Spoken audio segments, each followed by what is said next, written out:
오늘도 우리 주 예수 그리스도 안에서 잘 될 수밖에 없는 여러분들에게 우리 하나님의 크신 은총과 축복이 함께 하시기를 주의 이름으로 축원합니다. 이 시간에는 하나님께 관심을 쏟으십시오. 그런 제목으로 함께 은혜를 나누고자 합니다. 이 세상의 모든 사람들은 자기에게 관심을 보이는 사람에게 관심을 가지도록 되어 있습니다. 언제나 관심의 중심은 자기 자신일 수밖에 없습니다. 예를 들자면 내가 지금 치통 때문에 죽을 지경입니다. 약을 먹어도 통증이 가라앉지 않고 일어나도 아프고 앉아도 아프고 밥도 제대로 못 먹겠고 잠도 제대로 못 자겠습니다. 치통 때문에 죽을 지경이에요. 그렇다고 지금 박 목사가 치통이 있다는 말씀이 아닙니다. 그런데 텔레비전 뉴스를 딱 틀어보니까 중국에서 지진이 일어나가지고 100만 명이 죽어버렸다네. 100만 명이.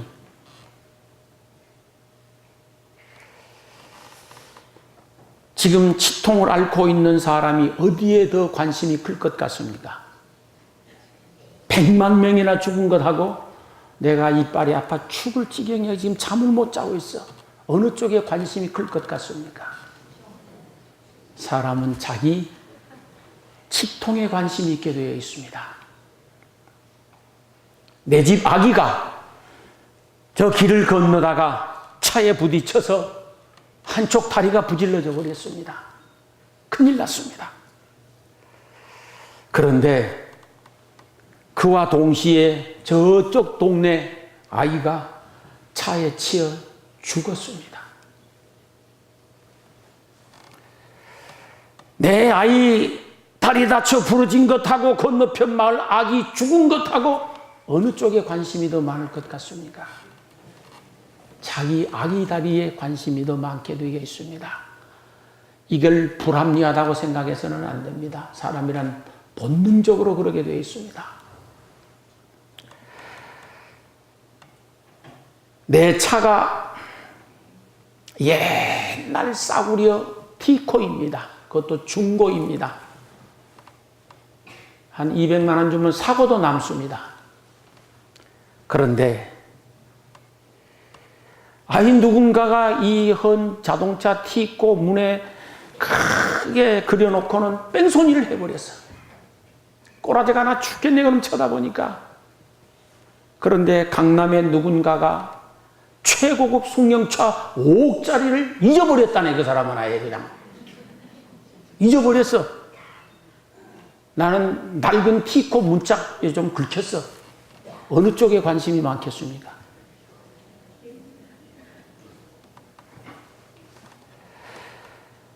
세상 모든 사람들은 내 문제에 관심이 큽니다. 내 인생에 관심이 더 큽니다. 그리고 내 문제에 관심을 가져주는 사람에게 더 깊은 관심을 쏟게 되어 있고 그에게 고맙게 생각할 수밖에 없습니다. 이건 필연적인 겁니다. 그렇게 안 했으면 좋겠지만은 사람은 누구나를 막론하고 자기 문제에 관심이 큰 것입니다. 이것은 피할 수 없는 현실이고 본능이고 우리 삶의 실존적 삶입니다. 그게. 우리 조상들 말 가운데 민심이 천심이라고 하는 말이 있습니다. 어려서부터 우리는 들어왔고 배워왔습니다. 백성들의 선한 마음이 하늘의 마음이라는 그런 뜻일 것입니다. 이걸 기독교식으로 재해석을 하자고 하면은 성도들의 착한 마음이 하나님의 마음이라는 뜻이기도 합니다. 우리 하나님은 어떤 사람에게 더 많은 관심을 가지고 관심을 집중시키실까요? 당연히 하나님께 관심을 집중하고 있는 그 사람에게 하나님도 관심을 집중하십니다. 성경 어디를 뒤져보아도 다 그렇게 되어 있습니다. 하나님께 깊은 관심을 집중하고 있는 사람에게 하나님도 그에게 집중을 관심시켰고, 하나님께서 관심이 멀어지는 사람에게 하나님의 관심도 그에게서 멀어졌습니다. 오늘 본문에 보면은 아주 값비싼 향유 옥합을 깨뜨린 여인과 제자들의 관심에 관한 사건이 기록되어 있습니다. 본문에 나오는 여인은 나사로의 누이 동생 마리아입니다. 마리아, 마르다, 그리고 나사로 3남매가 한 집에 살고 있었습니다. 그런데 마리아는 평소부터 늘 예수님을 잘 섬겼었고, 예수님을 사랑했었고, 예수님에게 많은 관심을 가지고 예수님을 모셨었던 그런 여인입니다. 그래서 예수님이 수시로 이 나사로의 집에 들어가서 마리아와 마르다의 대접을 받고 편히 쉬기도 하고 주무시기도 하고 그러시면서 사역을 했었던 것을 알 수 있습니다. 그 예수님에게 마리아는 매우 값비싼 향유를 부어드렸습니다. 그것을 지켜보고 있는 오라버니 나사로도 흐뭇하게 생각했었고, 마리아의 여동생 마르다도 흐뭇하게 생각하고 있었습니다. 왜 그러느냐? 같이 예수님을 사랑했었고 삼남매가 동일하게 예수님께 관심을 가지고 있었기 때문이었습니다. 그런데 예수님의 제자들은 예수님에게보다 그 값비싼 향유에 관심이 많았었습니다. 다른 말로 하자면 돈에 관심이 많았었다라는 뜻입니다. 돈에 관심 가지지 않은 사람은 세상에 한 사람도 없습니다. 그러나 신앙적으로는 돈보다 예수님께 관심이 커야 됩니다. 제자들이 여인을 책망합니다. 마리아를 꾸중합니다. 왜 이렇게 비싼 향유를 허비하느냐? 왜 허비하느냐?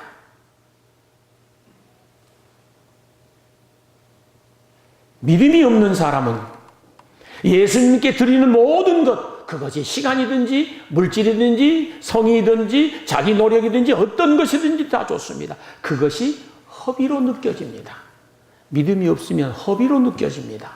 그러나 믿음이 있는 사람은 내 목숨을 드리면서도 그것을 아깝게 생각하지 않습니다. 비싼 향유 옥합을 예수님께 부어드리는 마리아와 마르다와 나사로는 기쁨으로 여겼습니다. 그런데 제자들은 왜 그걸 허비하느냐고 책망했었습니다. 이때 예수님의 관심이 어디로 집중됐을 것 같습니까? 당연히 마리아에로 집중됐습니다. 이 여인이 좋은 일을 하였느니라. 온 천하 어디에서든지 복음이 전파되는 곳에는 이 여자가 행한 일도 말하여 그를 기억하게 하라고 말씀하셨습니다. 우리 대면교회 모든 성도들이 다른 어떤 것보다도 예수님께 깊은 관심을 볼 수 있기를 축원합니다. 그러면 예수님의 관심은 당연히 여러분에게로 쏠리게 될 것이고 집중될 것입니다. 그리고 예수님으로부터 칭찬을 받을 뿐만 아니라 여러분의 이름이 모든 사람들에게 선하게 기억되는 축복을 받게 되리라고 믿습니다. 누가복음 7장 36절 이하를 보게 되어지면은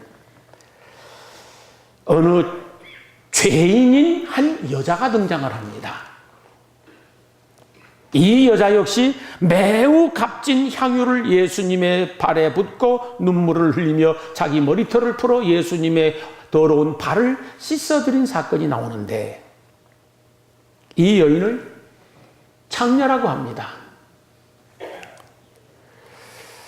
당시 죄인으로 취급되는 두 종류의 사람이 있습니다. 유대인들에게 죄인으로 취급되는 두 종류의 사람이 있으니 하나는 창녀들입니다. 둘째는 세리들입니다. 이 두 종류의 사람을 죄인이라고 유대인들은 말을 합니다. 그래서 상종을 안 합니다. 이 여인은 당시 죄인으로 취급되었으니 세리는 아니고 당연히 장기입니다.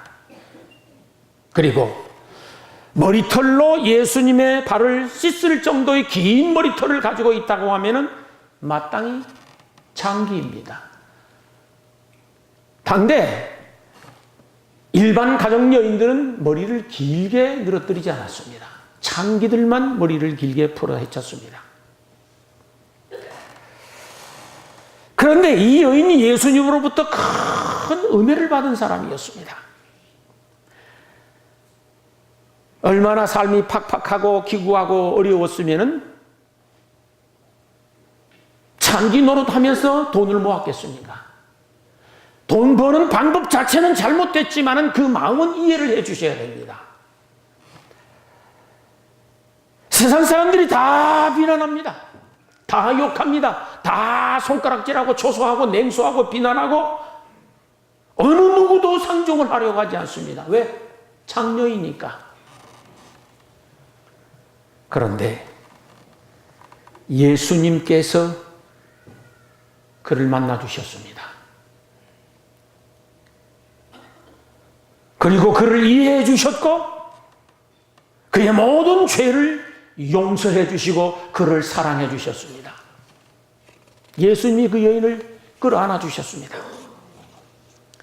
그래서 이 여인은 자기 평생 살아오면서 예수님에게처럼 이렇게 따뜻한 사랑을 받아본 적이 있다거나 인간 대접을 받아본 적이 있다거나 그런 경우가 없었습니다.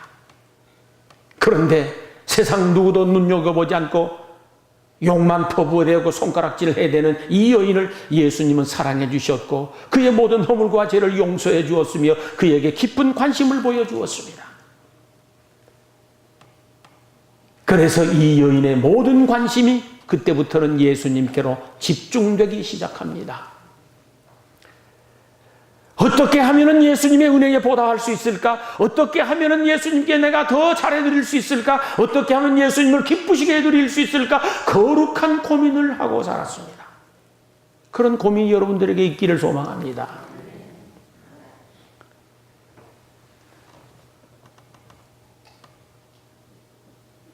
그러던 차에 어느 날 예수님께서 자기 동네를 오시게 되어집니다.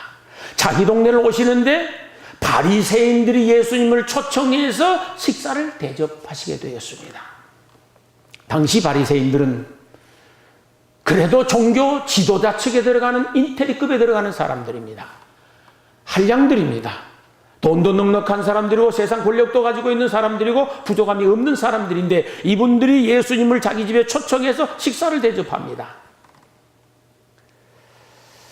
그것을 목격한 이 여인이 평생 장기 노릇하면서 소중하게 모아놓았었던 향유옥합을 들고 그 바리새인 집으로 달려갑니다.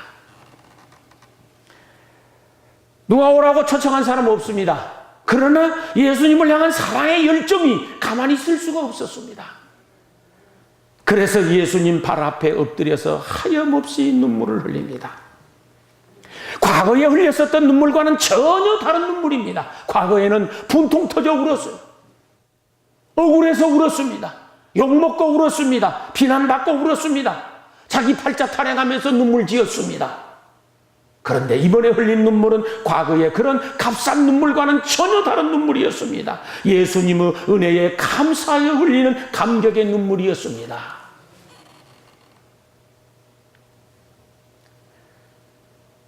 예수님 발등에 눈물방울이 뚝뚝뚝뚝 떨어졌습니다. 자기의 머리털을 다 풀어서 더러운 예수님의 발을 전부 다 닦아드립니다. 그리고 거기에 향유를 부었습니다.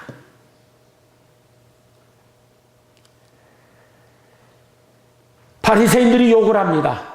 비난을 합니다. 아니 그렇게 비싼 향유를 허비하느냐고, 이것을 가난한 사람들에게 나눠주면 얼마나 좋을 터인데 그걸 예수님 앞에 다 그렇게 부어드리냐고. 그러나 예수님은 이 여인을 칭찬하셨습니다.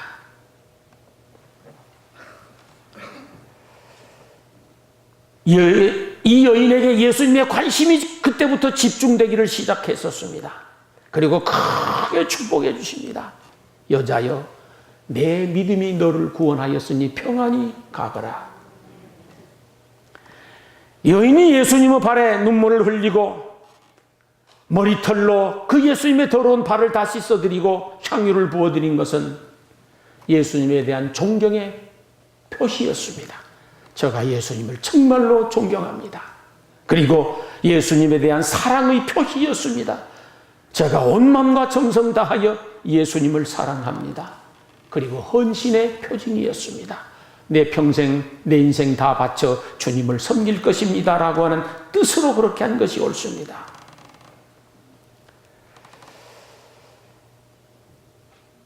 예수님에게 관심을 집중시킨 그 여인에게 예수님도 관심을 집중시키셨고, 여자여, 내 믿음이 크도다. 내가 구원받았으니 이제 평안히 돌아가도록 해라.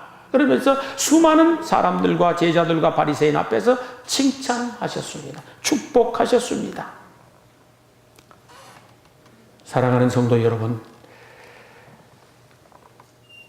예수님의 관심 받기를 원하거든 여러분의 관심을 예수님께로 집중할 수 있기를 원합니다.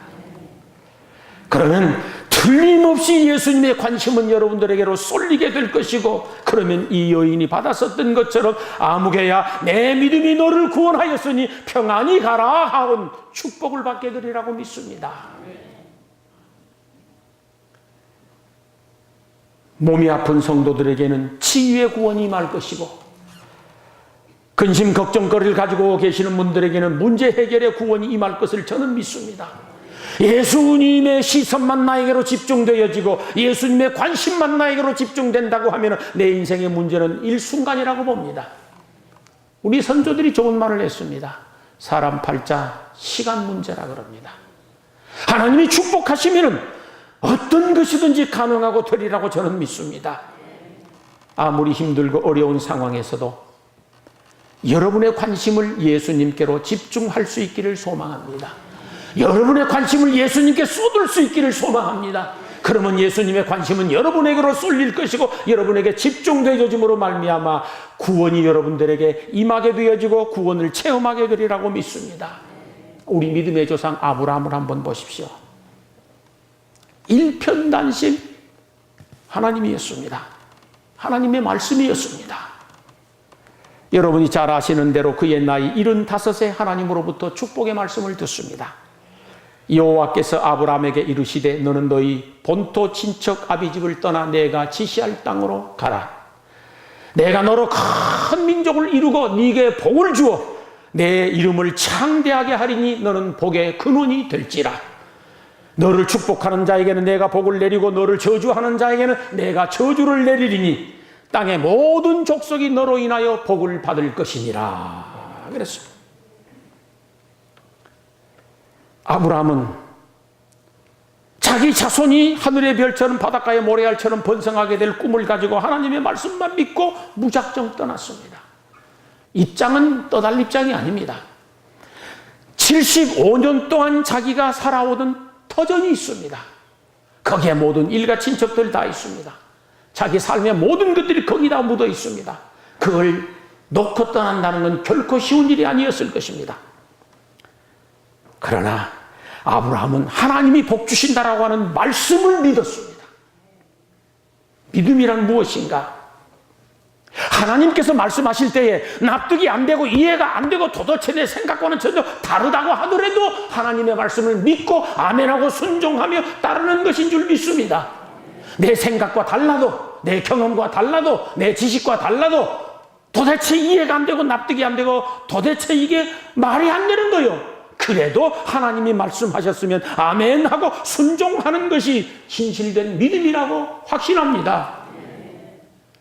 내 생각 따라 예수 믿는 것, 내 기분 따라 예수 믿는 것, 어떤 상황에 따라 예수 믿는 것, 그것은 아닙니다. 바꾸셔야 됩니다. 아브라함이 하나님의 말씀만 믿고 무작정 떠났습니다. 그리고 오랜 세월이 흘렀습니다. 최소한 24년이라는 세월이 흘렀습니다. 그런데 하나님의 말씀대로 자식이 안 생기는 겁니다. 자식을 준다고 하셨는데 자식이 안 생기는 것입니다.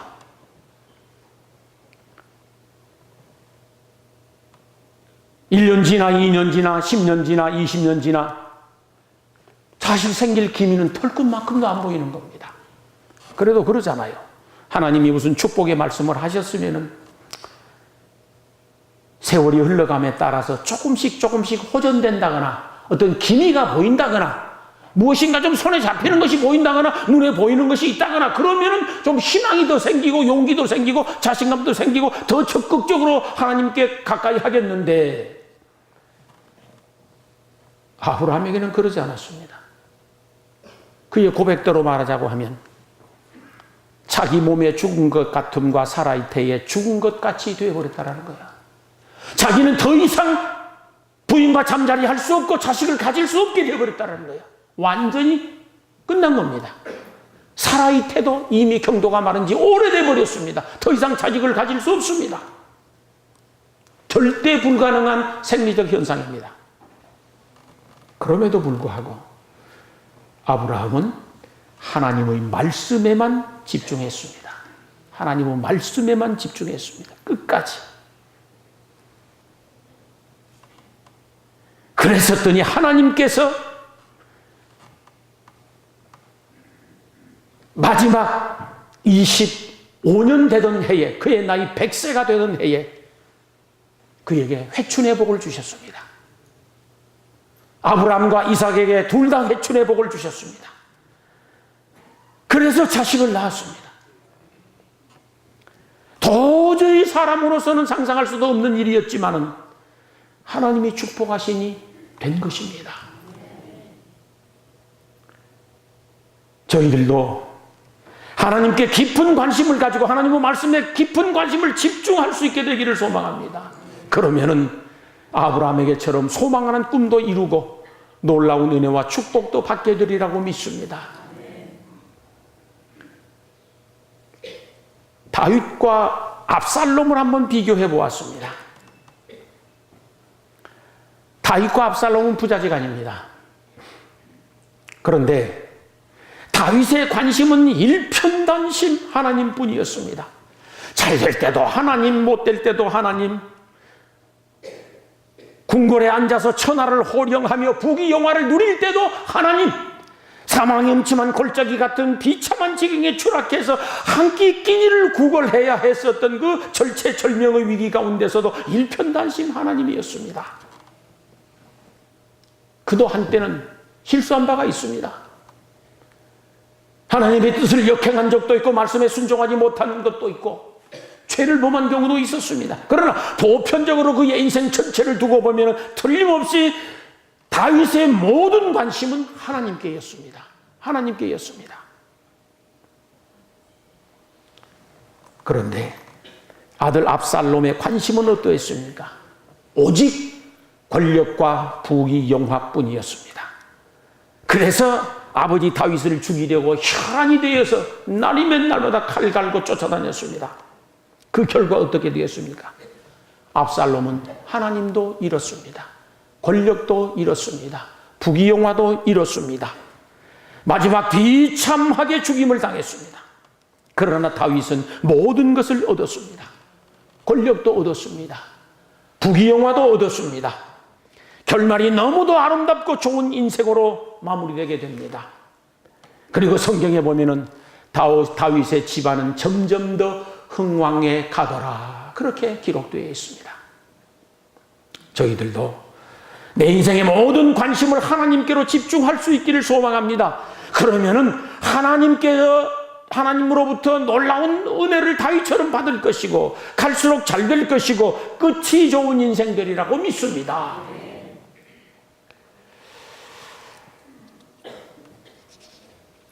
가룟 유다와 마띠아를 한번 비교해 보았습니다. 가룟 유다는 예수님의 제자들 중에서도 특별히 인정받는 제자였었습니다. 무엇을 봐서 아느냐? 예수님께서 그에게 돈주머니를 맡겼거든요. 사람은 돈을 맡겨보면 그 사람의 인격을 가히 가늠할 수가 있습니다. 그런데 가룟 유다는 그의 관심사가 예수님이 아니었습니다. 예수님으로부터 친히 사도로 부름을 받은 사람이었음에도 불구하고 그는 예수님에게는 관심이 없고 성경 어느 구석을 봐도 돈에만 관심이 많았었습니다. 요한복음 12장 6절을 보면 그는 괴의 돈을 훔쳐먹는 사람이었다라고 기록되어 있습니다. 그것밖에 관심이 없습니다. 그의 관심이 예수님이었어야 되는데 그의 관심이 예수님이 아니라 돈뿐이었습니다. 그래서 은 30냥이 예수님을 팔아먹었었고 그 결과는 예수님도 잃고 돈도 잃고 명예도 잃고 영혼도 잃고 지옥에 떨어진 줄로 믿습니다. 그런데 마띠아라는 사람을 보십시오. 이 사람은 예수님 관심 밖에 있는 사람이었습니다. 예수님에게 부름받은 적도 없는 사람이었습니다. 제자들로부터도 관심 밖의 사람이었습니다. 그럼에도 불구하고 일편단심 그의 관심은 예수님뿐인 거예요. 참 묘해요. 자나깨나 예수님만 따라다니면서 예수님 말씀 듣고 예수님 말씀 배우고 예수님께만 관심을 집중하고 있는 것입니다. 예수님이 따라다니다고 말한 바가 없어. 그럼에도 불구하고 그저 예수님. 왜? 예수님이 너무 좋아서 모든 관심을 그에게 쏟은 것입니다. 그렇게 예수님에게 모든 관심을 쏟는다고 해서 당시 돈이 나오는 것 아니었습니다. 명예를 얻는 것도 아니었습니다. 밥이 나오는 것도 아니었습니다. 좋은 일 있는 것도 아닙니다. 전세방이라도 하나 생기는 것도 아니었습니다. 아무것도 없어. 날마다 하는 건 고생밖에 없어. 그럼에도 불구하고 예수님이 좋은 거예요. 그냥 예수님이 좋은 거예요. 그래서 자기 인생의 모든 관심을 예수님께 쏟아부었습니다. 그 결과 예수님의 관심이 마띠아에게로 쏠리기 시작합니다.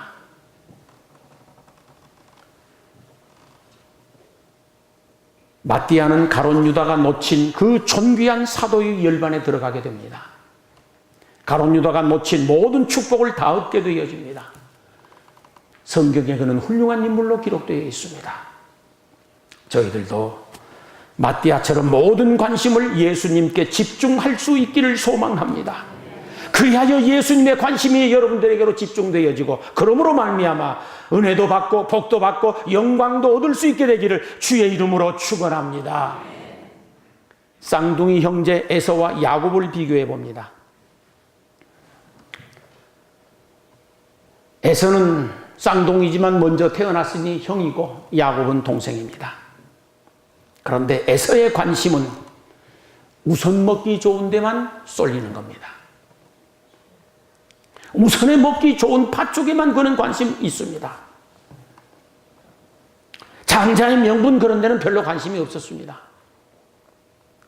사실 장자의 명분이란 하나님의 축복을 받을 수 있는 특별한 명분일 뿐만 아니라 아버지로부터 조상 대대로 내려오는 재산을 물려받을 수 있는 특별한 명분이 장자의 명분입니다. 그런데 야곱은 장자의 명분에 관심은 별로 없고 왜? 그걸 가볍게 여겼더라고 성경에 기록되어 있는 걸 보니까 우선에 먹기 좋은 팥죽에만 관심이 많은 거예요.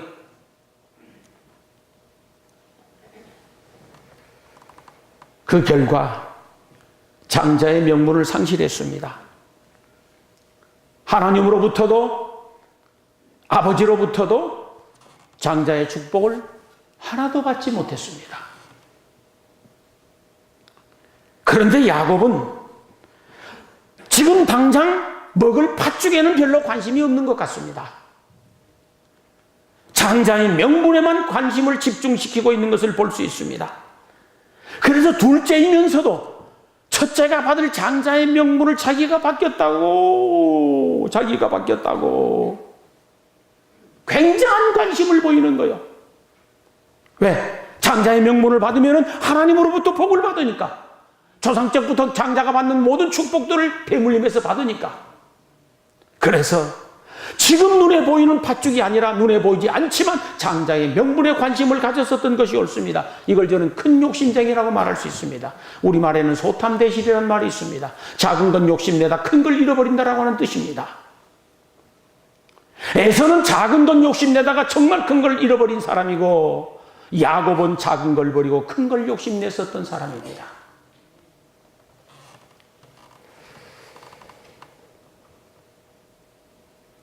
저희들도 야곱 같은 사람 되기를 소망합니다. 하나님께 모든 관심을 집중시키고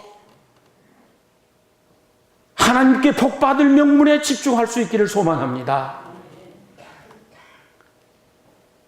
본래대로 하자고 하면은 이스라엘은 아브라함과 이삭과 에서의 하나님이 되어야 맞습니다. 그게 맞지 않습니까?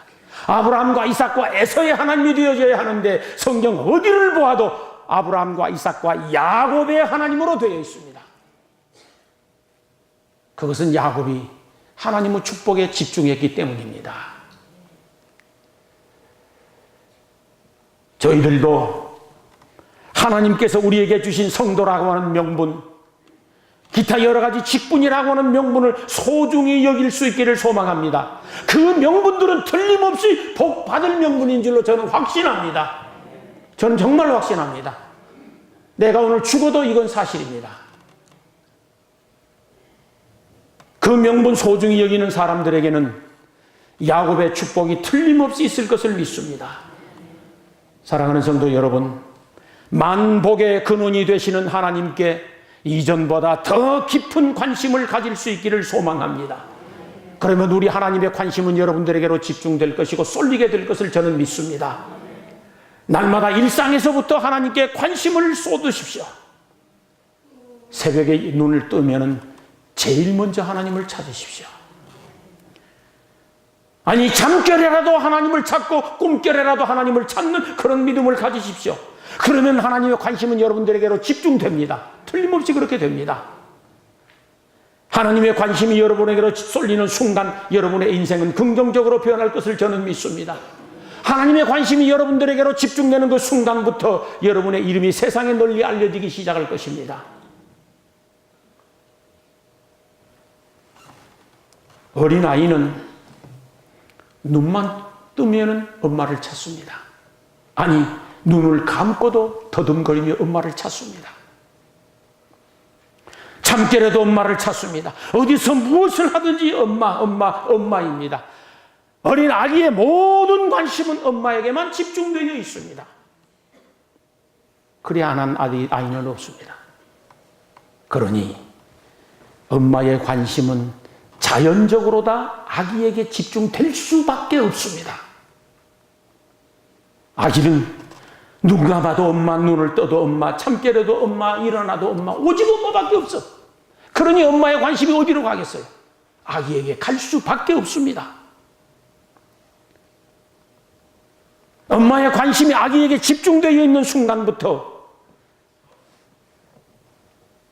아이에게는 모든 문제가 해결됩니다. 아기는 배불리 먹을 수가 있습니다. 엄마 품에서 편히 쉴 수가 있습니다. 날마다 순간마다 엄마의 보호를 받으니 걱정할 것도 없습니다.